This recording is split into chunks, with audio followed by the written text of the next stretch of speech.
You are comfortably zoned with the Zigzag Man in Alameda, California, pushing on the doors of life marked pull and fighting the unholy trinity as we go. Big business, organized religion, and government.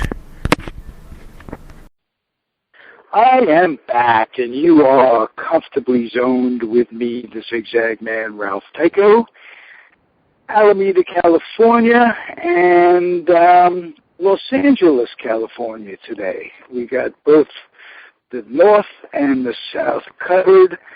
Very, very special guest, a fellow by the name of Joe Segal, who is a Dodger fan growing up.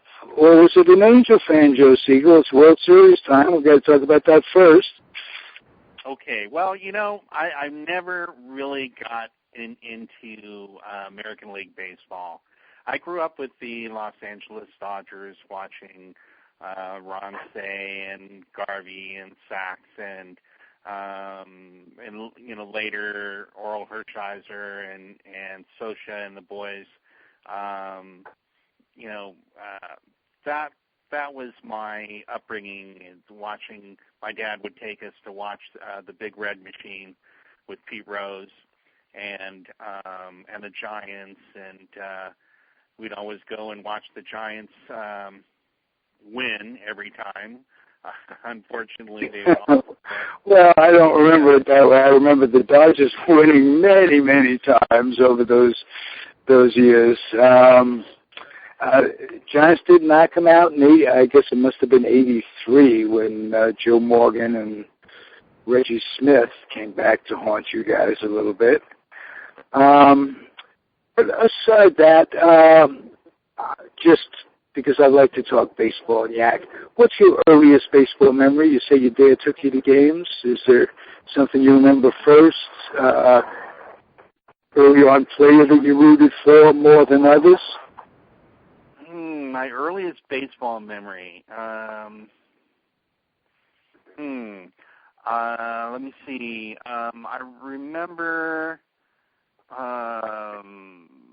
Willie McCovey hitting a home run, a walk-off home run to beat the Dodgers one game, and my dad jumping out of his chair yelling at him. Let's see. I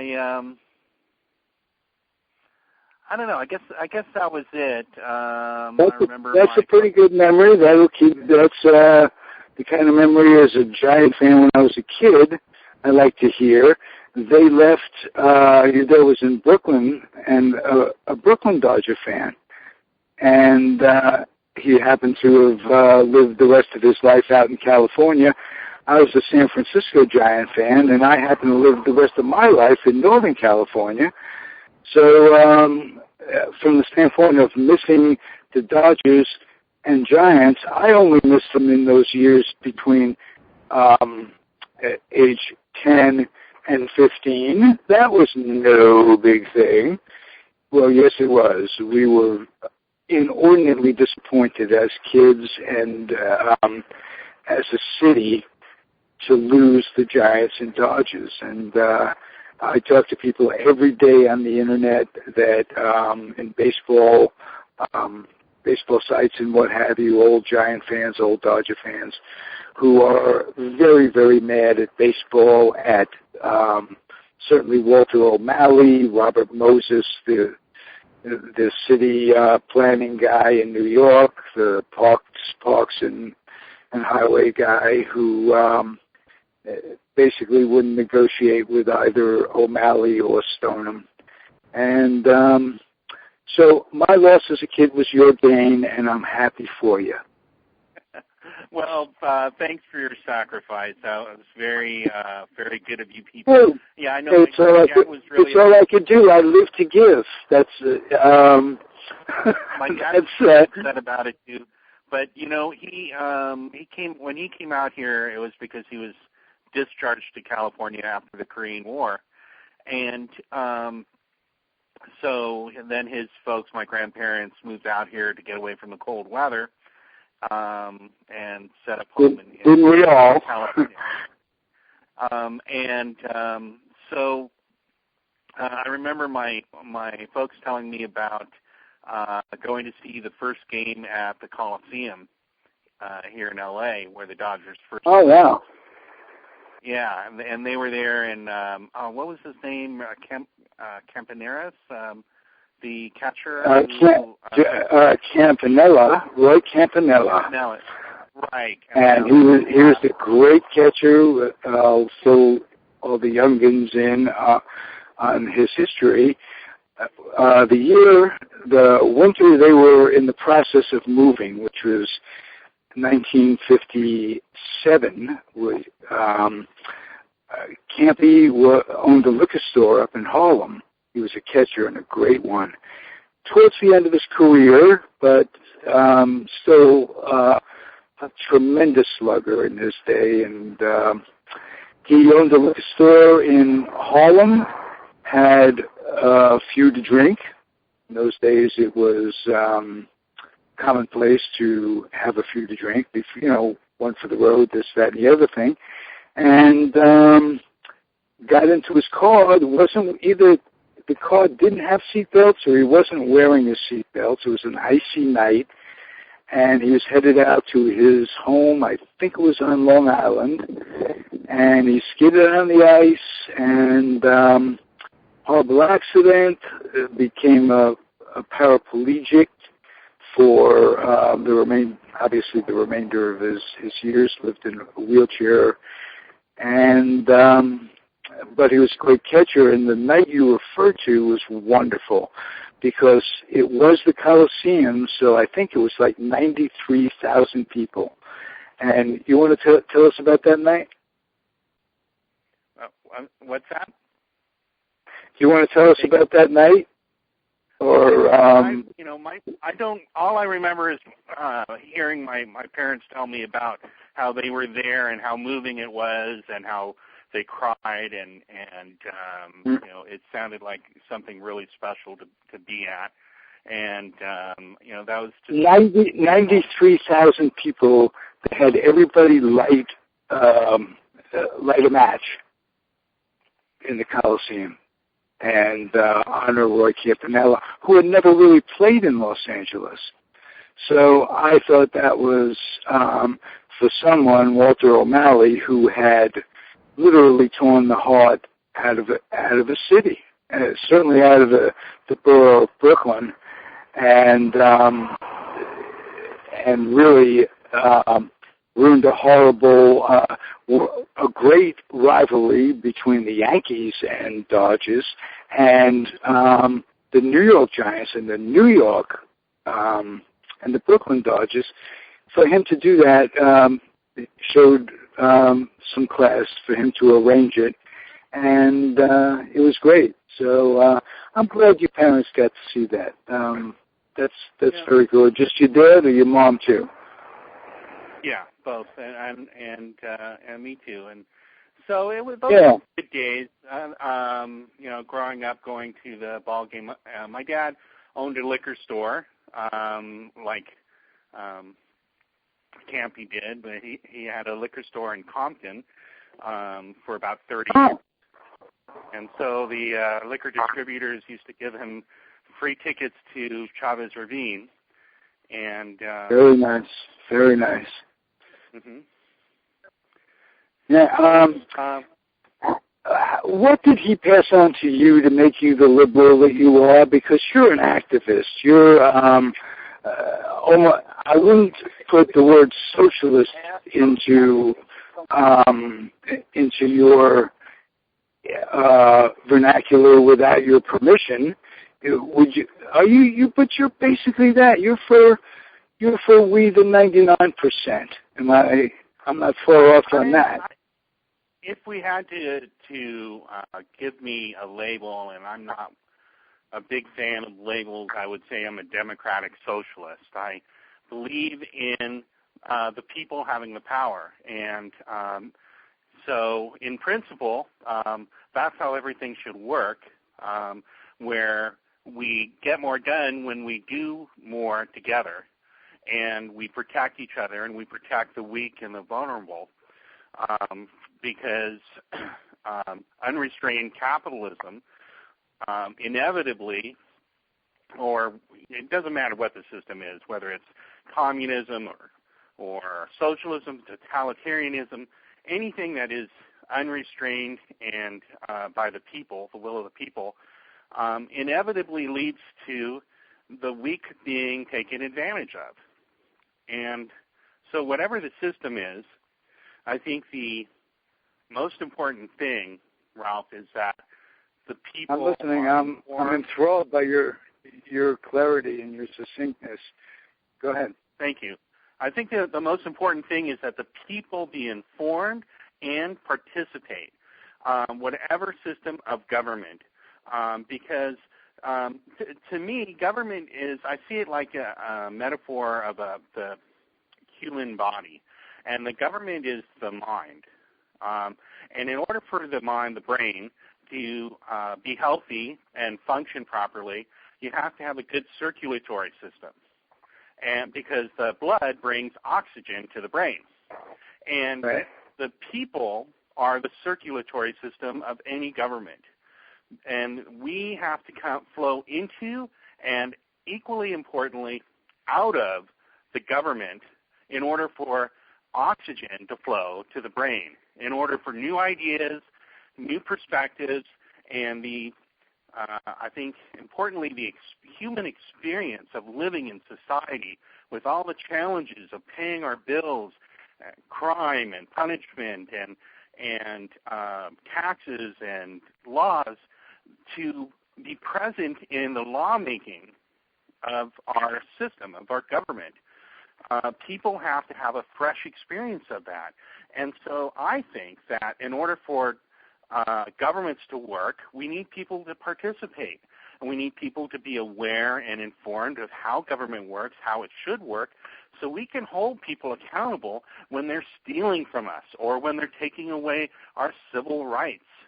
And people don't understand why our life has become so much more difficult, why it's so much harder to afford college, for example, to get out of debt, to rise up the economic ladder. All we think is government isn't working, and life sure is hard. But if people could have the clarity and understanding of why that's happening, of why how the system has been corrupted by big money and special interests, and we're how talking about the Halliburtons that lead us into war that enriched themselves. That's the pinnacle of big business. And war is that's where all the money goes. That's where all the social money goes. And we have to, maybe you could help make it clear to me how this continues to go on where it doesn't work. It just, the way it continues to be perpetrated, I think war is a theft. It's not a use of public funds. It is a misappropriation, or bluntly, it is a theft of public funds. President Dwight Eisenhower said that, every dollar that we spend towards the military-industrial complex is a dollar we can't use to build schools, to build hospitals, to educate our children, to feed the hungry and house the homeless and build America. He understood this. And he was, right. The one of the guys that saved the planet from fascism, leading the armies of the world. D-Day. He led D-Day, for crying out loud. Right. He was a great general, and he's only now getting credit for what his presidency. He got a bad rap for a lot of reasons. Right. But his statement about the military complex stands up, and important. And that's coming from a military guy. So if you're hearing it from someone whose life was invested in the military, wow, you got to just pay heed.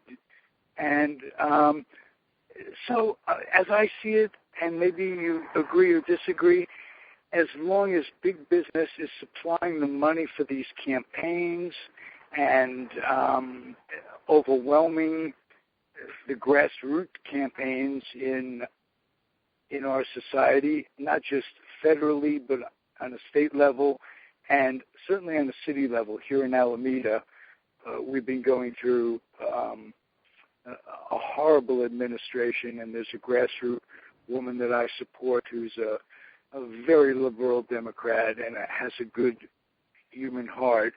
And I see the lies that are thrown out in her direction. And it's magnified on the federal level. And I just want to say that what the Republicans have done to stymie Obama's administration by filibustering 271 times is criminal. Well, I agree, and I want to say something I think is really important about that, Ralph. And that's, we often use words that don't serve society to explain what's wrong with it. For example, gridlock. People talk about gridlock being terrible in Washington. Gridlock brings to mind rush hour traffic, like everybody's just trying to do something at the same time, and so people aren't getting through, and both sides are equally guilty of just trying to butt heads against each other, and nobody wants to cooperate, right? That's gridlock. But that is not what's going on. What's going on is roadblock, not gridlock.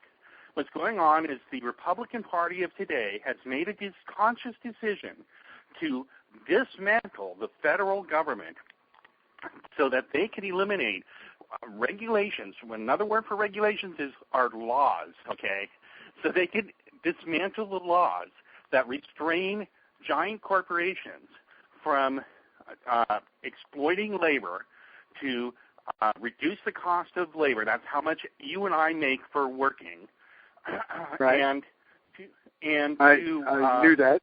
Right? And so they're trying to dismantle the federal government to block every single thing that the Democrats and Obama have put forward to try and reverse the damage that they did under the disastrous presidency of George W. Bush to bring not only our economy to its knees, but the global economy to its knees.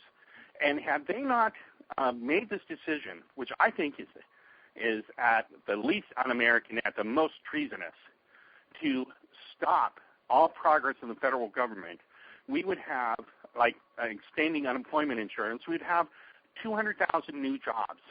These are statistics. They say 200,000 new jobs. So that's 200,000 families that will have something to eat, okay, that won't be worrying about their power being shut off or their house being foreclosed.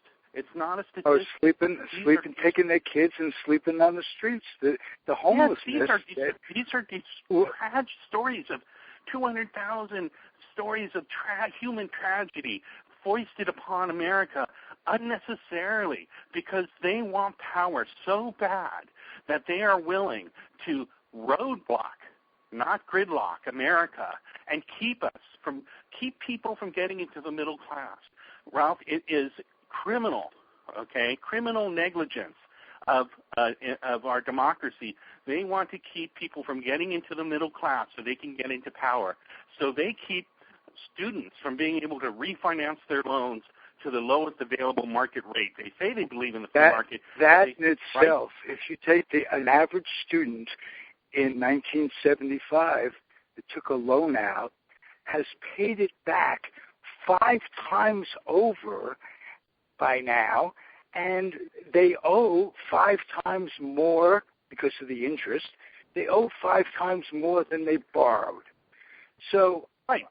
It's just incredible, that in itself. And not saying, well, you got educated, you're still poor because we still keep you down by forcing you to pay back these loans. We need amnesty for those loans. And here's the really... Mm-hmm. That's loan sharking. They used to send around guys to break your legs if you didn't pay back those rates. And then we made laws called usury laws that said you can't charge that kind of interest rates. It's loan sharking, okay? It's bad for society. But now credit card companies can charge 30% interest, right? And if you decide not to pay back these loans, you can't get hired. They put it on your credit, and employers look at your credit. Not just decide not to pay it back, cannot pay it back.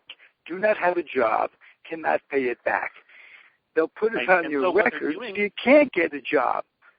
Right. So what they're doing is creating a whole new class of indentured servants. People are even being sent to jail, Ralph, because they can't afford to pay the fines that they get. And so they are being sent to jail where, of course, they can no longer earn money to pay the fines. And so they stay in jail. Right. It was like I couldn't get my car smogged, so they took it off the streets, right? And they said, well, to get it out, you have to register it. Well, it's in, and I can't get it smogged. It's that kind of catch-22 situation that we're all in on one level or another. We all fall prey to it, and right. I look at the way I thought it was going good with the Occupy movement. I participated in it in Oakland and in Alameda, which is adjacent to Oakland, the little town that I live in. And can you tell me what's going on? Is it going? Are there people that still care? What can the people do short of revolution? I can see, folks, the very, very poor, the third, fourth, fifth generation, very, very poor, losing all self-respect. I can see them revolting one day and just taking it to the streets. I can too, and that's what brought about the New Deal in the first place. I'm sure you know the history of the New Deal with FDR, but just real briefly, what FDR went to the plutocrats, the aristocrats of his day, right, the J.P. Morgans and people like that, and said, look, guys, look over in China and the Soviet Union. There are revolutions going on of the people who are fed up with not being fed. And they shot everybody who were the aristocrats. They killed them, they hung them, and they took all of their wealth, okay? Now, there was 20 million people we were talking about, by the way. Right, and and they said, look, at that time in New York, there were mass riots and protests. There was the AFL and the CIO, which later became the AFL-CIO, organized labor. There was the Communist Party, which was really big at that time in America. There was a vibrant left. There was a vibrant left media. We don't have a left media today. MSNBC is not the liberal media. It's the corporate media, the liberal advertising side of the corporate media. But anyway, we had a left media, lots of newspapers. A lot of them were Jewish labor newspapers, like the Forward, the Daily Forward. Right. Which was much more forward than the Tug. The Daily Tug was another one, another Jewish newspaper. But even the Tug was liberal because they could recognize impending disaster. You have to have a sense of history of how Germany got to be Germany. It was all economic. How World War I was started. It's all economic. When do people wake up and go, what the fuck? I'm just... Right. But we don't have that today. We don't have that sense of history because we're distracted by 500 cable TV channels. And you look at TV, and all that's on CNN, Fox, and MSNBC are two stories, Ebola and ISIS. Meanwhile, the real threats to America are the corporatization of our democracy, the militarization of our police forces. In every city, this is disgusting, right? Put out tanks to show the people not to. I think that's to prevent what we just talked about. Definitely, it's to keep the people down when time comes for it. But But the real dangers to America, we lose 500,000 people every year to tobacco-related cancers, okay? 2 people have died from Ebola in America. But they don't talk about all of the deaths from cancer, diabetes, heart disease, and 35,000 people every year die in America from traffic. But we accept Absolutely. that as it's okay. It's part of life. And we lose 100,000 people every year to hospital-borne infections. That's like you're healthy one day, you go into the doctor, you come out, or you don't come out, right? You get sick because of somebody didn't do their sanitation procedures, protocols right in the hospital, in the ER. You catch a MRSA or some infection, get the flu, and die. 100,000 every year. So there are I have firsthand experience being an old guy with every example that you mentioned of death in the past 2 years. It happens. It's real life. People don't think about their mortality. They don't think about it could be me, it could be my family. So they ignore stuff like this. And 40% of registered voters don't turn out on election day to try to turn this back. I don't understand the mentality of the masses. Maybe that. Is it all intertwined? Yeah, I mean, you see what these people in Texas do, and you say, well, who in hell voted for these people? Did they have a pamphlet to look at? Did they, that kind of thing. I understand why people don't vote, okay? And, I mean, I don't agree with them, but I understand because people don't feel like we're being heard, like we matter, and like the system sees us, sees our pain, cares about us, listens to us, and when we vote, they only give us the choices they want to give us, and then once they get elected, then we don't know where to find them. The only time they reach out to us is when they want our money. So people don't vote, and so people also are ignorant of how the system works. The average person doesn't know who their congressman is, who their city councilor is, who their school board member is. They don't know. And if you don't know, then all you see is things are going wrong, and so you blame the system. So the problem is unconsciousness. People are not conscious and aware of what's going on in our society, and they think it's separate from the pain they're experiencing in life. So they don't vote because they think they don't understand that one of the reasons things are so dysfunctional is because they're not doing their part in becoming aware and conscious and participating in life. And politics is part of life, like paying your bills. If you don't pay your bills, the power goes off. If you don't vote, the power takes over.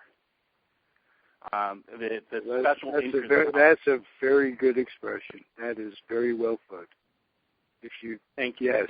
So I'd love to see people become. That's what I'm working on right now, Ralph, is helping people to become more conscious, more awake. And the way I found it isn't by just telling people to vote. When I go out in life, wherever I am, I talk with people. I listen to them. I ask them what's important to them. And I find that whether they're conservative, Tea Partiers, independents, or liberals like me, eventually we come down to the same things we care about, right? And we want to be able to make a living. We want to be able to afford to live. We want a safe and secure America. We want our privacy and civil rights. We want our kids to be educated. We want to be able to afford to get sick and get well, right? We want time, most of all, to live our lives with our loved ones, to be able to go fishing once in a while or go sit and read a book and not have to worry about bills all the time. So I think that It's not just life, it's the quality of your life. Exactly it. It's the quality of life. People want to have a better quality of life.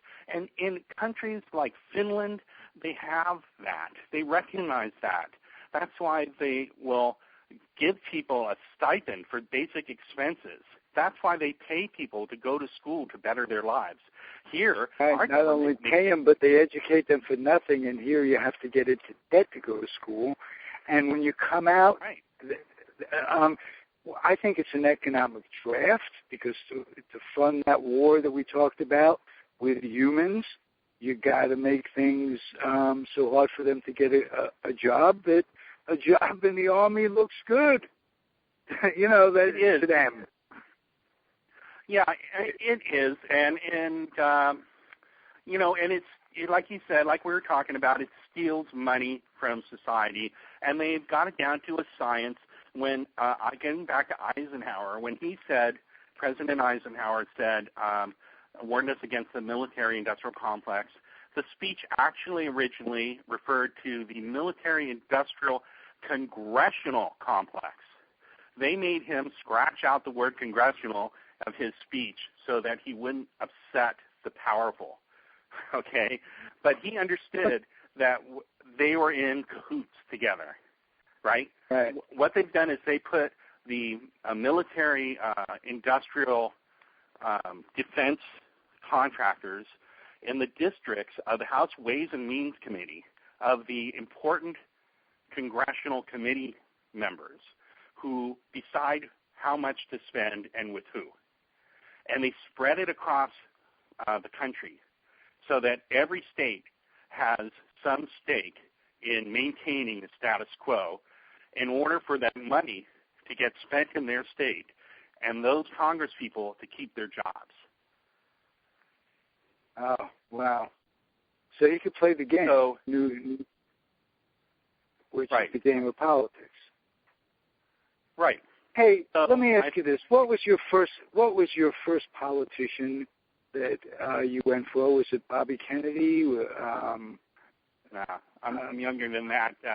Wasn't Bobby Kennedy? Okay, well, politician. You know what? The first politician I got excited about was Bill Clinton. Oh, okay. He talked about building a bridge to the 21st century, investing in the people, investing in education, and so that was the first politician I really got excited about. Okay. He sounded like me. Before then, I admit I was really oblivious when it came to politics. I didn't want anything to do with it. I was a computer gamer. I spent my time playing games and expanding my mind, let's say, at 4:20 a day. I mean, you're there, I'm here, but we could expand our minds as we go, which is right. Period of comfortably that was my zoned. world. I thought politics had nothing to do with my life, and you know what? I was wrong. And the vast majority of people who don't vote, they are like I was. They think politics has nothing to do with them. Right. And they say if you don't do politics, politics does you. So how do we? If nothing more, it's inordinately cathartic to just tell people and try to influence people, not necessarily to your ways, to any way. Exactly. Just get involved, not from the standpoint of your own axe to grind, but the country's axe to grind. It's a big difference if you look at it that way. Just think it through. Like I tell kids that my kids' friends are at that age when they have to cross that threshold. Should I go in the military, this, that, and the other thing? I said, hey, all I want you to do is do a few things. Go down to a veterans hospital, see how they treat the veterans. Read a book, a protest book that came in 1939, Johnny Got His Gun. And remember that your fodder, your life changes when you go into the military. you lose your basic rights. You become under the military code of justice, which isn't the same. And but make your own decision after that. Give them what you got and let them make their own decision, just so they make a decision, that the decision isn't made for them. And if you don't vote, at least don't complain if you don't vote. That's how I look at it. I think that's really with wise. That at all. And what I've concluded is that I can't change the country or the world by trying to influence Congress people or the president or the UN or anybody out there. I can't do that. It doesn't work.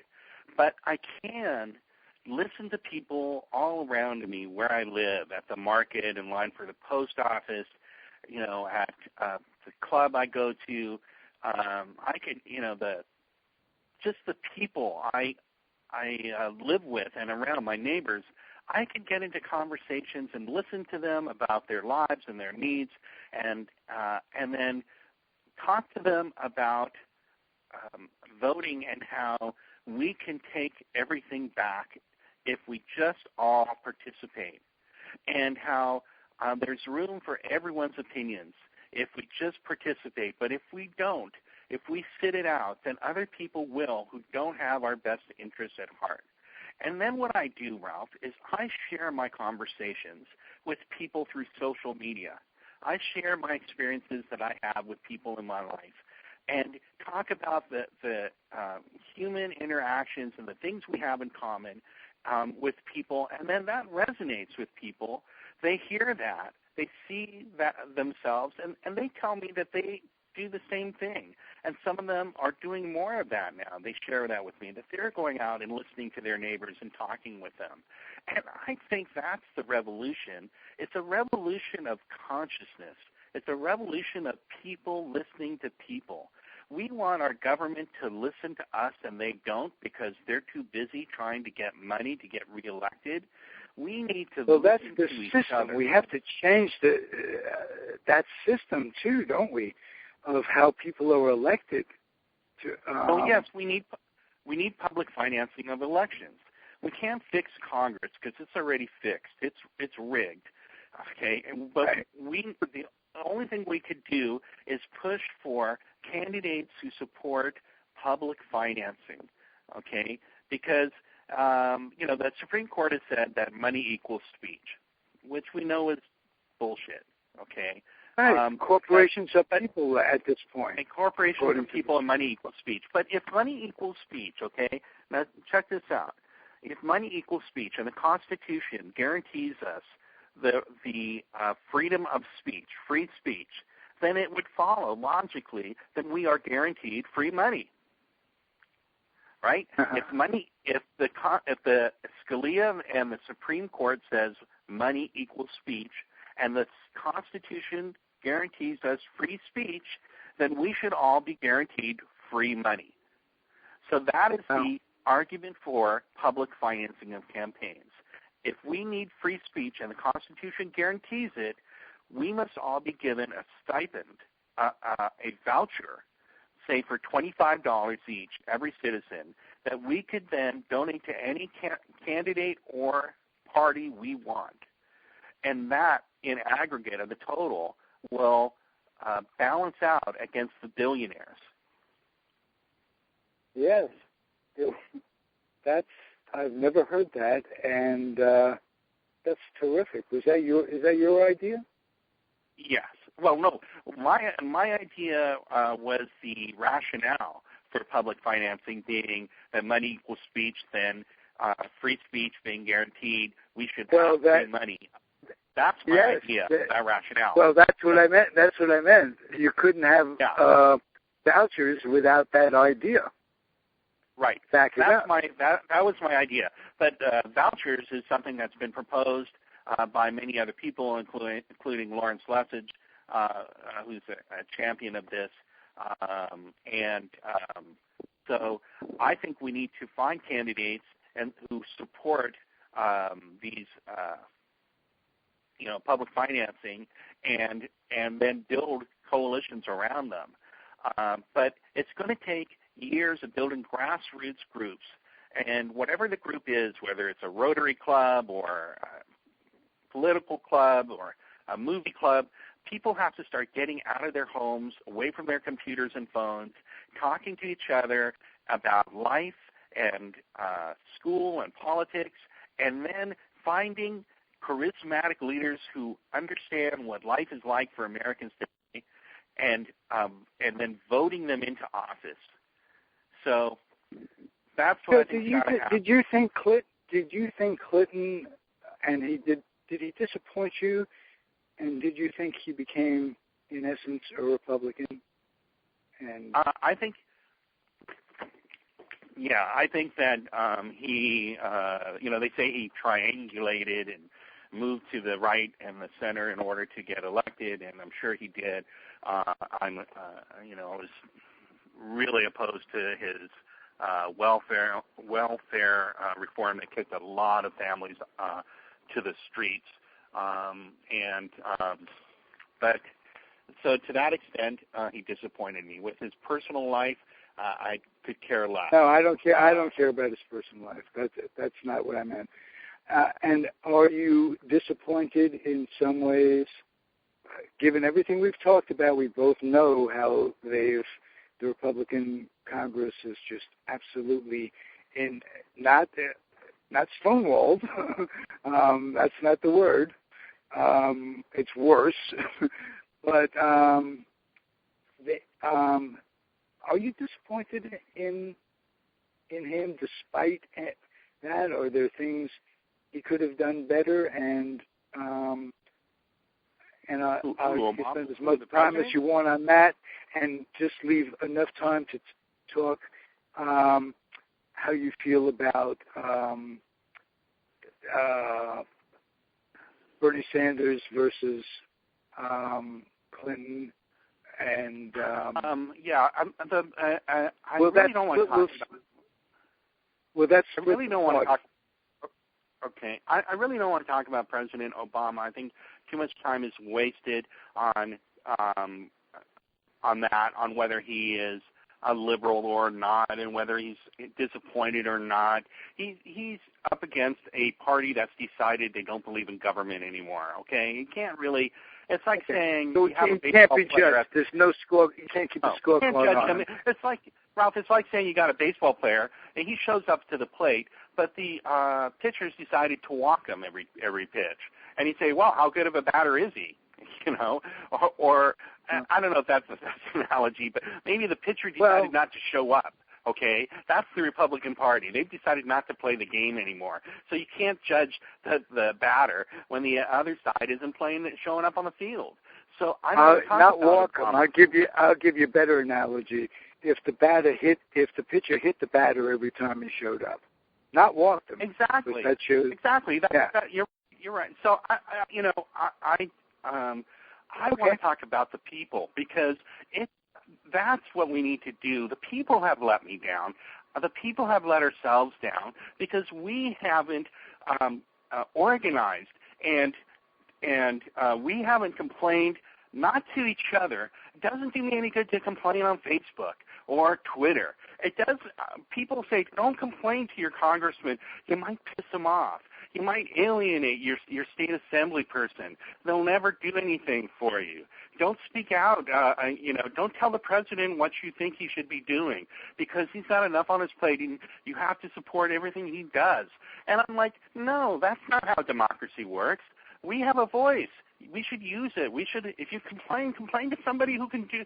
If my kitchen sink is leaking, I don't complain to the TV repairman. I complain to the landlord and the plumber, right?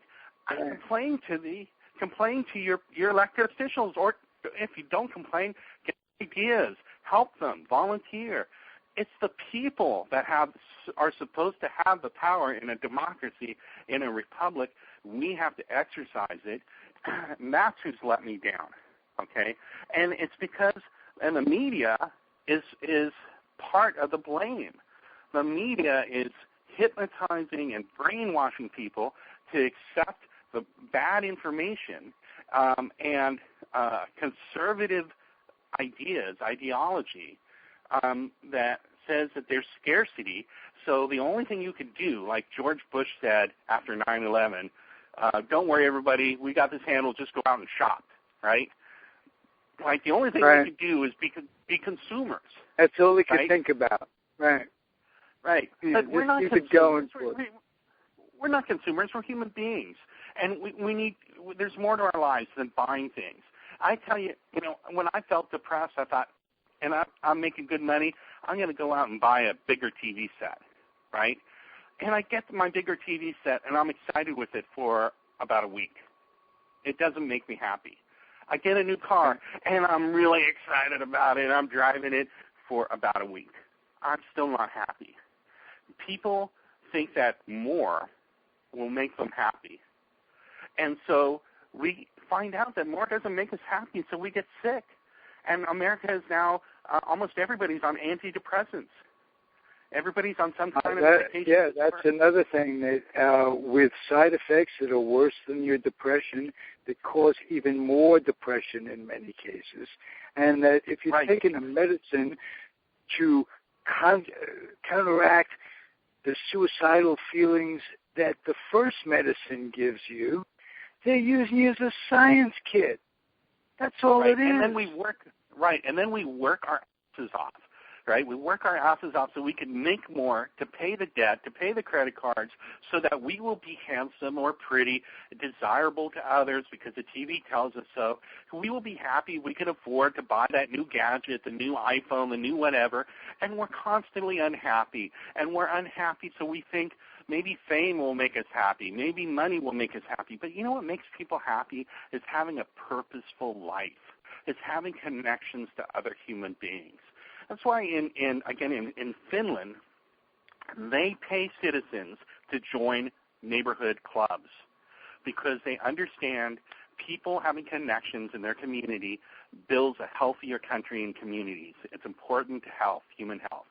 So they actually pay people to join clubs. We used to have clubs when I was a little kid. People went to the YMCA. They went to the different Rotary clubs, things like that. Boys and Girls Club, this kind of, whatever. Yeah, no, but we don't do that anymore in America. We sit and watch 5 hours of TV a day, and we sit on the Internet for hours a day, on our phones for hours a day, but we're not sitting with each other. And I think that's a big part of the problem. Happiness is being a human being, right? It's being with other people. It's building relationships. It's having a meaningful work, not just a job where you go and you earn, just barely enough to survive the next month. But it's having something that you do that you enjoy. And until we change society to focus on health and happiness instead of consuming and trying to achieve wealth, we will continue to be used by the military-industrial complex, by the media-industrial complex, by the 1%, because they are fracking us. I like to say, Ralph, that corporations are to America what fracking is to the earth. Right? Wow. They are drilling us and extracting us for our all of the minerals, taking everything out of it.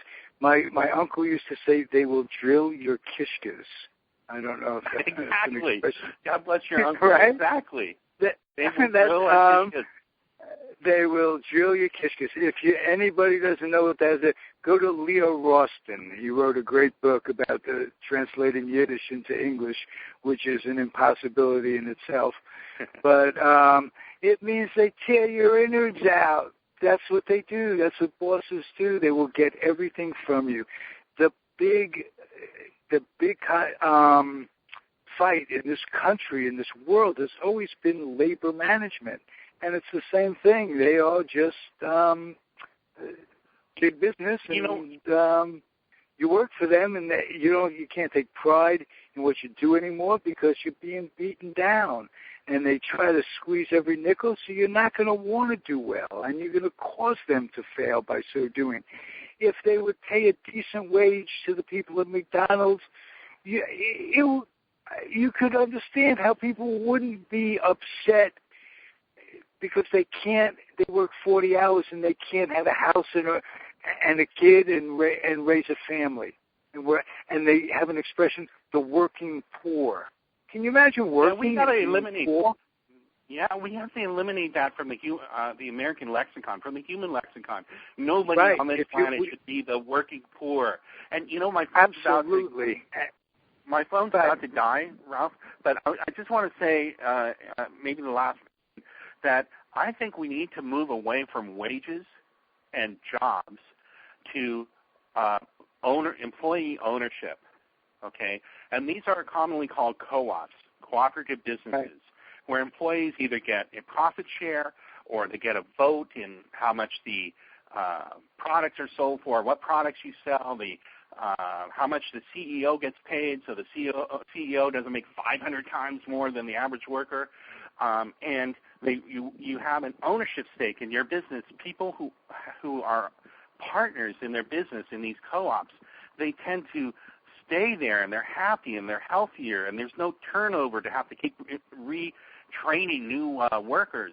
And the jobs, they stay in your community. They don't get offshored. When you are an owner, you don't a co-owner, a worker, like in a co-op, like a market, like Winco Foods. Right. Take some pride in it. You take pride in it, right? And but you don't say, let's take a vote. We can earn more on the quarterly statement this quarter if we shut down our factory and ship it to China.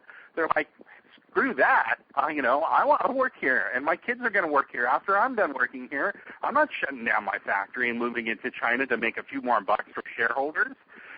Right, or maybe we could save a few bucks here. We'll cut the insurance, the effectiveness of the insurance. No, we don't want to do that. It's our insurance. Right, or we should dump our chemicals out in the back creek, because we'll save from having to take care of it the right way, and it'll save us money. And they're like, no, screw that. My kids go swimming and fishing in the back creek over there. I'm not going to do that. That's the difference between an employee-owned company and a corporate-owned company, so many of which are owned by multinational companies who have no stake in America anymore. They don't give a crap about the American worker, and they move their income offshore where they don't pay taxes on it.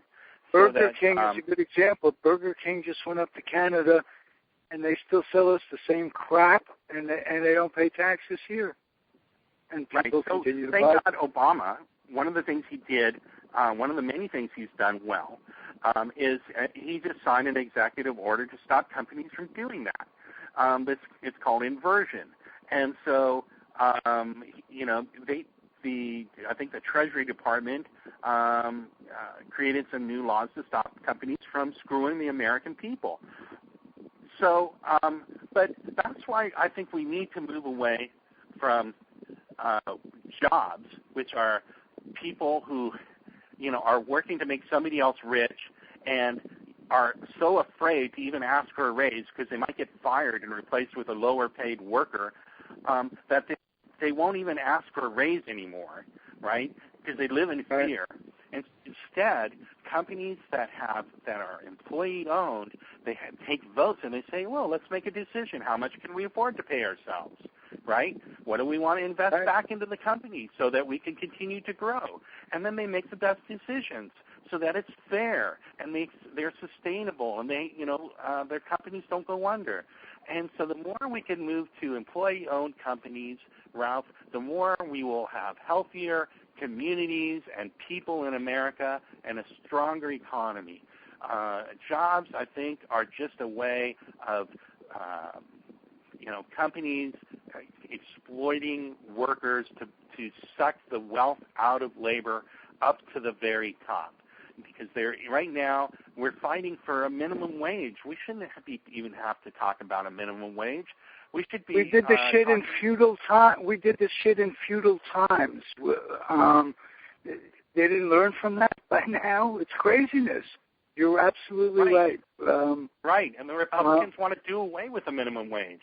You know, my grandmother, when she moved here from Europe, just escaping the Nazis by whisker in Romania, and came through Ellis Island. She got a job working in the sweatshops as what they called a finisher. You know what that is? She's a seamstress making seams. Right. And she'd make it look nice at the end, I guess. Right. Yeah, and in terrible, horrible conditions, speaking no English. She taught herself English. Living on the Lower East Side with my grandparents and great grandparents. Right. Living off of potato soup and borscht but they taught themselves and they organized. They said, this is not, this isn't right. This isn't human. So you ask where I got my liberalism from. It's probably not from my parents. It's from my grandparents. My Bubby and Zadie, my grandfather. They came from Eastern Europe, and they worked and they went into the trades. My grandfather was a roofer, a tin metal worker, and they read the Daily Forward, and they helped to organize. They helped with the labor movement. And so I remember my grandfather, when he was retired and went into the Jewish Home for the Aged in Boyle Heights, this is here in L.A., the first thing he did is organize all of the residents so that they could increase the amount of money that they got. And when the Congress wanted to cut Social Security, he wrote a letter to Congress telling them about basically tearing them a new one, telling them about how dare they, that this is their money they paid into their whole lives. They had no business taking their money, and they needed it to live, and they should have their elders, and that sacrificed everything so that they could be here in America. And that letter was read on the floor of Congress. And I remember my grandmother, when I was a little boy, reading me this letter that was read on the floor of Congress. And I think that stuck with me. Nice. I have such great memories of my grandparents and how they, for all practical being, raised me. And that is a generation that learned, when it came over here, and learned what worked and didn't work, and adjusted, and went with the flow, and terrific generation to have learned from. Hey, you're a great guest. I hope this was good for you. I hope you'll come back again from time to time. And it's been a pleasure. And can I let you know elaborate on what it is to be a socialist? And it has such a bad connotation in this world. Oh, just give them everything. Give everybody everything. It's a free ride. Bullshit. No socialist I'm a free ride. I'm a populist. Okay. Let's say socialist, whatever it is. People don't understand those labels. I'm a populist. I'm for people, empowering people and helping each other. And that's what life is about. People becoming, mensches, people becoming human beings, living life, enjoying life, healthy, loving your neighbor like yourself. That's the part of religion that means the most to me. So I want to thank you also, Ralph. I really enjoyed this. And if I can let you know where people can find out more about me. Please, if you would. That's what I was going to ask. Sure. You can go to my website at josephsegal.com. That's JOSEPHSEGAL.com. And you're on Facebook as well? You're on Facebook? I'm on Facebook as well at Joe Segal's page on Facebook. Right. And you can always go to my page to find Joe Segal. And I will end this as I do every segment. I will implore you, Joseph Segal, and all of my listener out there to keep your dreams wet and your humor dry. Keep your kids out of recruiting stations. Military recruiting stations will change your child forever. And keep your laps off. Keep kids off the laps of clerics wearing dresses just to be on the safe side. A lot of bad stuff has been said. It isn't every priest, or as my dear friend Sherry, who was on last week, explained, and it isn't every priest. But there are enough of them out there that if you're looking for child care, look elsewhere. And keep on keeping on, everybody. Joe, thank you, man. It was cool. Thank you. Take it easy. All right. Have a great one, everybody, and see you on the flip side.